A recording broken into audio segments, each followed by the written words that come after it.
বিয়ে বাড়ি যাওয়ার জন্য রেডি? সকালে সরস্বতী পুজো আর বিকেলে বিয়ে বাড়ি। দাঁড়া, আমি এখনো রেডি হইনি, আগে রেডি হই তারপর দেখাচ্ছি।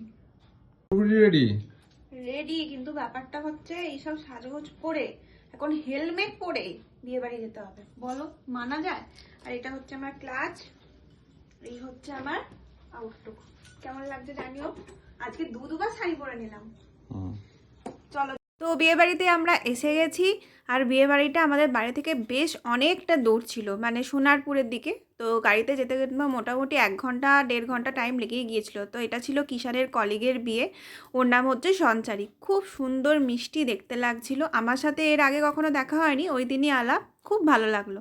আর আমি বউ দেখতে গিয়েছি, আর এখানে দেখি কিষান পকোড়া খেতে আরম্ভ করে দিয়েছে। এই ছেলেটাকে নিয়ে আর পারা যায় না। যাই হোক, আর ডেকোরেশনটাও করেছে খুব সুন্দর। বিয়েটা হচ্ছে ওদের বাড়িতে, এত সুন্দর সাজিয়েছে, কিন্তু অনেক দূর থেকে গেছি বলে তাড়াতাড়ি ঘরেও ফিরতে হবে, তাই আগে বসে পড়লাম খেতে।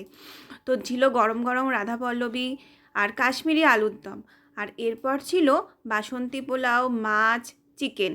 তো এইগুলো খেয়েই আমার পেট ভরে গেছিলো, তাই ভাবছি বাকিটা নেব কি নেব না, কিন্তু বিয়েবাড়িতে এসছি, না নিলে কি হয় বলো। তো 2 পিস চিকেন নিয়ে নিলাম। চলো আগে খেয়ে নিই। খেতে বসে আমাদের গল্পের আর শেষ নেই। কিষানের আর একটা কলিগ এবং ওর ওয়াইফও গিয়েছিল। তো আমরা সবাই মিলে গল্প করে মজা করে খেতে বেশ ভালোই লাগছিল। এই বিয়েবাড়িগুলোতেই দেখা হয় সবার সাথে, আর তো দেখা হয় না। আবার কবে কার কী অনুষ্ঠান পড়বে তখন দেখা হবে। তো দেখতে দেখতে চাটনিও পড়ে গেছে, এদিকে মিষ্টিও দিয়ে দিয়েছে। তো খাওয়া মোটামুটি শেষ, আর বিয়ে বাড়িও শেষ, এবার যাবার পালা। পার্সেল হয়ে গেলি কি করে? আরে বিয়ে বাড়ি শেষ, ভোট শেষ, প্রচার শেষ, আচ্ছা এবার বাড়ি যাওয়ার পালা। আর দেখাস না, লোকে ভয় পেয়ে যাবে। চল, অনেক রাত হয়ে গেছে।